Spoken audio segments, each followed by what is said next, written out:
मंडळी, लोकसभेच्या निवडणुकीला अवघे काही दिवस उरले आहेत आणि राजकीय पक्षांची जमवाजमव सुरू झाली आहे। उद्घाटन कार्यक्रम, सोशल मीडिया कॅम्पेन्स जोरात सुरू आहेत। काँग्रेसकडून राहुल गांधी यांची भारत जोडो यात्रा महाराष्ट्रात धडकणार आहे, तर भाजपाकडून मोदी की गॅरंटी हे सोशल मीडिया कॅम्पेन राबवले जात आहे। हे सगळं सुरू असताना सोशल मीडियावर भारतीय जनता पार्टीचं 2014च्या लोकसभा निवडणुकांचं कॅम्पेन चर्चेचा विषय ठरत आहे। हे नेमकं प्रकरण काय आहे पाहूयात। पदवी मिळाली पण नोकरी नाही, पदवी मिळाली पण नोकरी नाही, आर्थिक आघाडीवर सगळा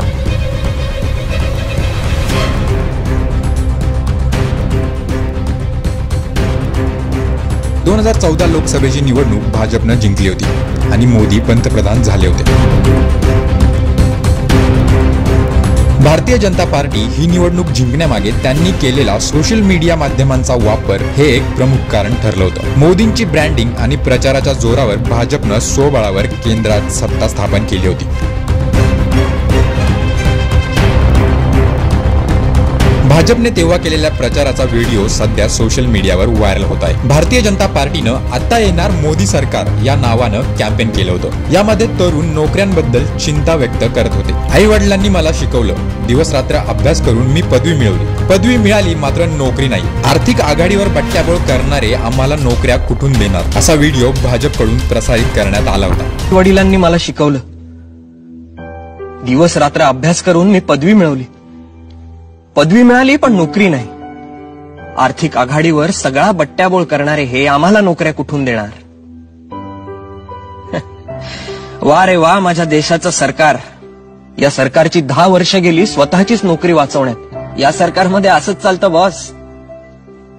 तरुणांना रोजगार नाकारणाऱ्यांनो जनता माफ करणार नाही। चला परिस्थिती पालटूया, देशाचं सरकार बदलूया, आता येणार मोदी। मात्र तोच व्हिडिओ आता मोठ्या प्रमाणावर सोशल मीडिया माध्यमांवर शेअर केला जात आहे आणि भाजपची जाहिरात करणारा व्हिडिओतला तरुण आता लाख रुपये पगार असणारा जॉब करत असेल असे प्रश्न विचारले जात आहेत। डॉक्टर संग्राम पाटील यांनी हा जुना व्हिडिओ शेअर करत हा भाऊ 2014 मध्ये हरवला होता, आता कुठे सापडतोय का बघा असं लिहिलंय। मात्र संग्राम पाटील यांनी शेअर केलेल्या त्या व्हिडिओला स्वतः आरोह वालेकर यांनी रिशेअर करत संग्राम पाटील यांना चांगलंच सुनावलंय। टिमटिम करायला बरं जमतं रे तुला, आधी इकडे ये आणि मग बोल, असं आरोह वालेकर यांनी म्हटलंय। मात्र यानंतर मराठी बिग बॉस फेम आरोह वालेकर याला लोक चांगलंच ट्रोल करत आहेत।